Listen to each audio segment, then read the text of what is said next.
All right, 3.1 chain rule. So start off with the chain rule. We're just going to show how to break it down. F of g of x is really a positive function there. We're just going to show what the f and the g is for the first three. So in the f here is the sine. G of x is the x squared. Now coming to this one, the f is the square root, and the g of x is the natural log of x. Now over here, we actually have 3, not 2. So you'll have to do h of x as well. F would be cosine, g of x would be sine, and h of x would be 5x. Now we got the general, like the formula here.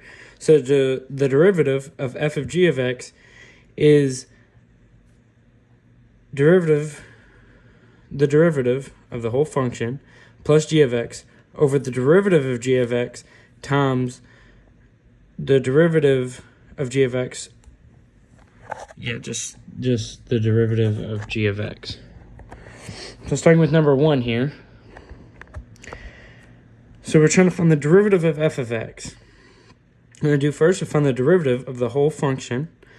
So that's, the derivative of this is 4 times x squared minus 5 to the third power times the derivative of x squared minus 5.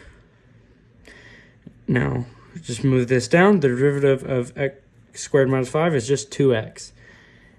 And then multiply the 2x times 4, so we get 8x times x squared minus 5 to the third power. Now moving down to number 2.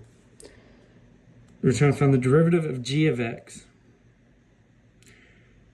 So, when we find the derivative of the square root of 4x minus 3, you will get 1 over 2 times the square root of 4x minus 3.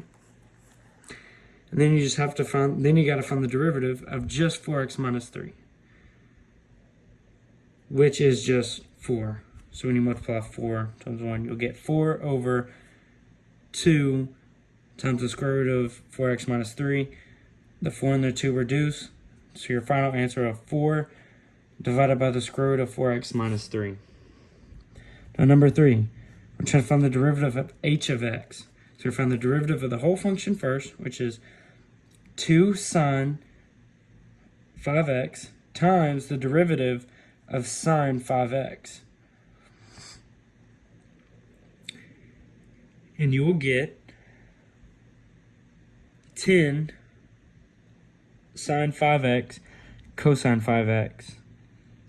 So where the 10's coming from is when you get the derivative of the 5 there. You get the derivative of sine is cosine, so that's how you're getting the cosine 5x is derivative of sine. But the derivative of 5x is 5. So you multiply 5 in there and just put it to the 2. And we'll do number 4. So when you find the derivative of the entire function, you get 1 over x to the third, because you know natural log, the derivative of natural log is 1 over x. But we got a cube here, so 1 over x cubed. Times just the derivative of x cubed, which is 3x squared. And when these reduce, so the 3x squared, and this reduced to just x and then 3, you'll get 3 over x.